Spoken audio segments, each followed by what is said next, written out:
પહેલાં અહીંયા શીખવા આવી હતી. હું રિક્ષા શીખી પહેલાં, પછી 4 વ્હીલર શીખી, અત્યારે બીજી બહેનોને હું શીખડાવું છું. તમે જે જગ્યાએ શીખ્યા ને એ જગ્યાનું નામ શું અને કોના દ્વારા શીખ્યા? અમે યુસીડીમથી ફોર્મ ભરાયું હતું, પછી બસેરામાં આવ્યા. બસેરામાં આરીફ સર જોડે હું શીખી બધું, 4 વ્હીલર રિક્ષા બધું એમની જોડે જ શીખી. પહેલી વખત જ્યારે તમે એવું વિચાર્યું કે તમારે ડ્રાઇવિંગ શીખવું છે, હા, તો તમને મનથી ઈચ્છા થઈ કે કોઈએ તમને કહ્યું કે ભાઈ તારે ડ્રાઇવિંગ શીખવું છે અને તમે શરૂ કર્યું? ના, મેં મારા મનથી જ કર્યું. મનથી વિચાર્યું કે મારે શીખવું મારે શીખવું છે.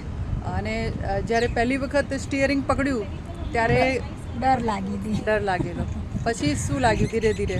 પછી ધીરે ધીરે થોડીક હિંમત આવી ગઈ. જે તમને શીખવે છે હા, એ એક પુરુષ છે અને તમે એક મહિલા છો, હા.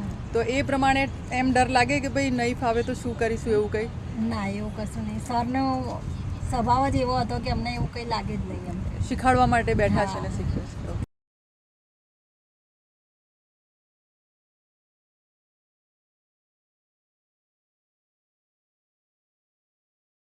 તમારા બાળકો તમને જુએ તો એમને કેવું ફીલ થાય? કે મારી મમ્મી આવું કરે છે, સરસ કરે છે મમ્મી. ગર્વ થાય. હા, તમને કેવું લાગે છે? તમે પહેલાં શીખ્યા, તમે હવે બીજાને શીખવાડો છો, તો બહુ માલતીબેનને સારું લાગે. અત્યારે કેવું લાગે છે? સારું લાગે છે. સારું લાગે છે. બીજી છોકરીઓ કે બહેનોને શીખવું હોય તો તમે શું સંદેશ આપશો? એમ કે શીખવું જ જોઈએ આ વસ્તુ આપણે. Thank you Maltiben.